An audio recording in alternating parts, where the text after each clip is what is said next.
O que eu acho que é um equívoco ainda hoje e que vai melhorar ao longo do tempo com a informação é que você não pode jogar a responsabilidade de uma fragmentação de DNA só para o laboratório. Ah, ok, ela está elevada, o seu marido não precisa nem vir na consulta com você. A gente resolve isso de maneira intralaboratorial, através de qualquer técnica de seleção espermática. O ICSI, ele veio para ajudar o tratamento da infertilidade masculina, quando a gente não conseguia que os espermatozoides fertilizassem o óvulo naturalmente, como na FIV clássica, e ele ajudou muito os casos de infertilidade masculina. Mas a gente já tem a noção clara de que o ICSI não veio para que você injete qualquer espermatozoide. Todas as estratégias que a gente tem para melhorar a qualidade espermática vão repercutir de maneira positiva na qualidade do embrião, na taxa de nascido vivo e na taxa de aborto. Com certeza. A gente vê isso na prática clínica. As técnicas intralaboratoriais, elas são úteis. A gente pode falar de uma delas hoje, que é motivo de uma publicação recente no Lancet, e que muito se fala por aí. A gente pode falar de duas. Uma é o PIXI e a outra a birefringência, que muito se fala pelo mundo e pelo país, mas que não são técnicas que descartam a necessidade de análise e melhora do homem. Claro, não significa que só porque eu tenho uma possibilidade de fazer uma técnica dentro do meu laboratório de fertilização in vitro, eu esqueço meu paciente, né? Trato só dela, estimulo ela, tudo, e no dia, então, eu vou tentar selecionar de alguma maneira o melhor espermatozoide. Não é isso.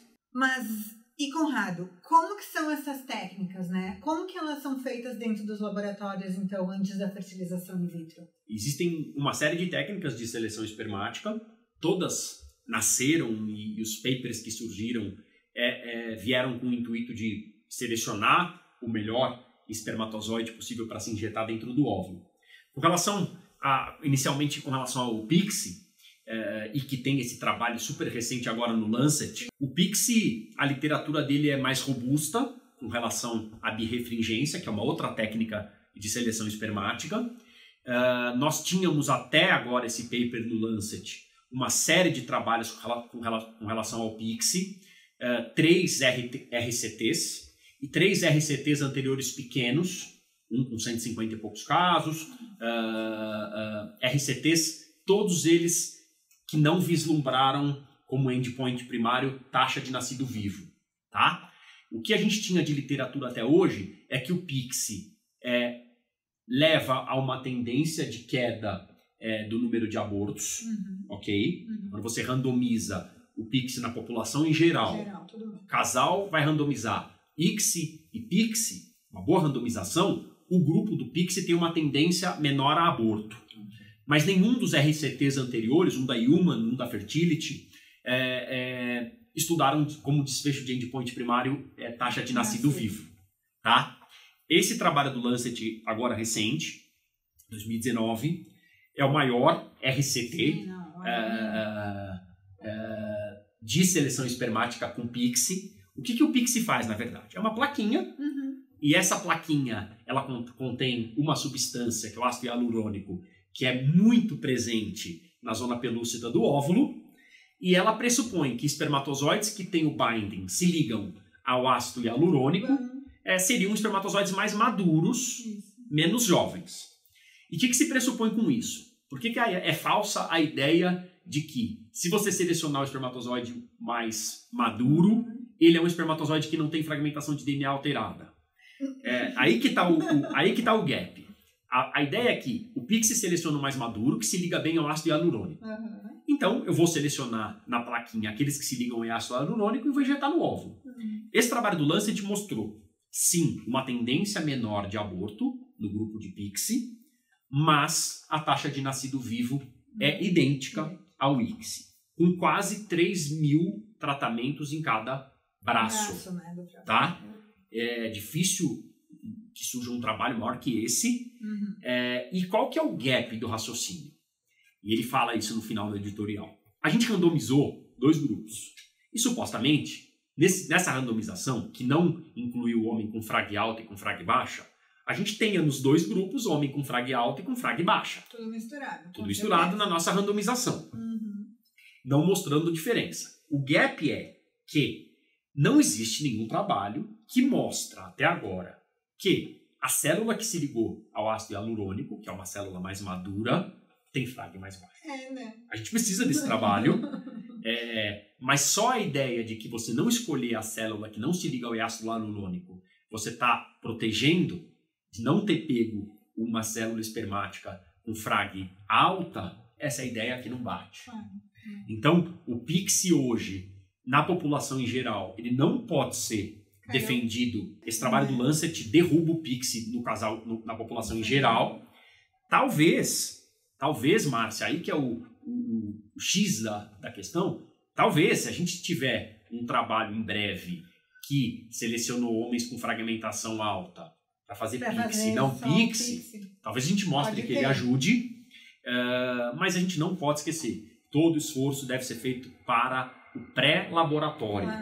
Para que se chegar no laboratório, e eu acredito que no futuro em breve a gente vai ter uma técnica boa para selecionar, que você tenha tido todo o esforço pré-laboratorial. Porque a gente tem que pensar que no momento que chega, né, no laboratório para fazer a fertilização in vitro, já está ali. Tipo, ou é esse espermatozoide ou é aquele, mas a gente vai ter que trabalhar com aquilo que tem. Existe então, assim, né? Existe um raciocínio brilhante do Sandro Esteves, que você está olhando para uma alteração espermática, um tipo de alteração espermática, e definindo que você não precisa cuidar de nada do pré-laboratório, porque no intralaboratório a gente sabe cuidar dessa alteração espermática. Só que o espermatozoide que tem uma fragmentação alta, ele não necessariamente tem apenas a fragmentação alta. É um espermatozoide que os testes depois mais modernos vão mostrar que ele pode ter uma alteração de lipidômica, de metabolômica, outras que você está usando esse esperma se baseando apenas na frag.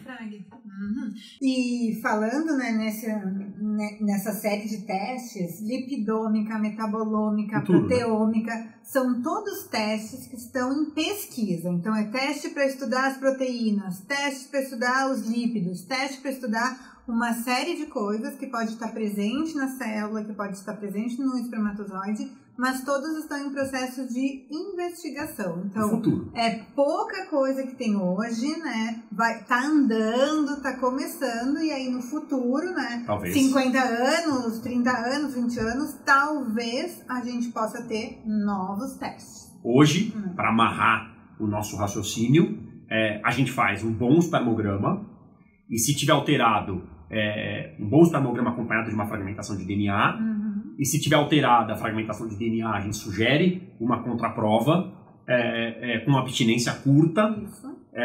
Isso há uma literatura muito robusta para isso, porque a gente sugere um exame que a gente tem conflito de interesse por estar envolvido com o laboratório que faz, mas a literatura é muito mais forte do que o conflito de interesse. E esse é o ponto, né? A gente está falando aqui de testes que a gente oferece, mas são testes que têm, né, referência para a gente seguir. A gente não é que a gente inventou o teste e começou a fazer. Não é nada disso. E às vezes um teste com abstinência curta resolve a questão. E se a contraprova for alterada mesmo, você vai ter que fazer uma análise mais profunda dos fatores que estão associados à fragmentação alta. Claro. E o outro teste que tu falou? A birrefringência é um teste experimental, basicamente por um fenômeno físico de passagem óptica da luz, que espermatozoides fragmentados teriam uma taxa de refringência à luz diferente dos espermatozoides não, e baseado nisso você seleciona. O raciocínio é o mesmo. Você está deixando de lado aquele que não é fragmentado, mas uma amostra de um sêmen que não foi melhorada. E existe uma série de personagens no plasma seminal, em outras partes do espermatozoide que podem estar alterados. Claro, a gente tem que pensar que o processo para chegar e ter um espermatozoide, né, todo o processo da espermatogênese acabou passando por vários, né, fatores. Os espermatócitos acabaram se dividindo, então até chegar em um espermatozoide o caminho foi longo. Sim, e você pode ter uma série de danos. Você está olhando um deles só. Pois é. Talvez daqui a alguns anos, indo para o final da nossa conversa, a gente discuta 10 testes funcionais espermáticos que estejam na prática clínica. Com certeza. E a gente vai olhar para trás e falar, nossa, na época só tinha fragmentação de DNA, só que a gente sabe que existem outros testes, a gente já está olhando daqui 10 anos, teste de lipidômica, de proteína da membrana celular, análise dos lipídios, análise da metaboloma espermática, que já se faz. E a gente na época só fazia frag de DNA, e a discussão vai ser a mesma, melhore a qualidade do sêmen do marido. E vamos, né, então, pensar que a gente tem que fazer essa investigação no casal antes, né? Não vamos esperar ter falhas, não vamos esperar ter um aborto, vamos nos preparar, né, personalizar esse tratamento para impedir que isso aconteça, porque muitas vezes, a gente já falou várias vezes aqui, quando acontece um aborto, não é só aquele aborto e no mês seguinte eu posso começar de novo, né? Não é descobrir, tem um espermatozoide alterado, no mês seguinte então vou lá, faço uma ICSI e resolve. Às vezes não é assim tão fácil, né? Né, Conrado? Acho que a última informação é que a recomendação da ASRM de 2012, da Academia Americana de Medicina Reprodutiva, é ainda não fazer a fragmentação de rotina em todo mundo. Ela é de 2012.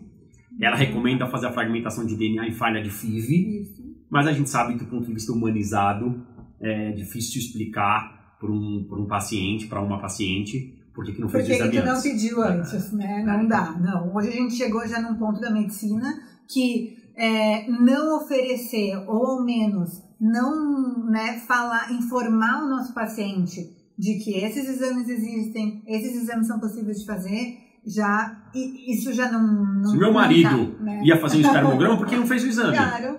Então, eu acho que a recomendação da SRM vai mudar. Talvez ela recomende fazer o exame de rotina em algumas situações clínicas. Mas na prática é muito frustrante informar que o exame podia ter sido feito antes de um resultado ruim. Acho que é isso, né? É isso. Então tá. Bom, a gente falou um pouquinho hoje do fator masculino com o Conrado, pessoal.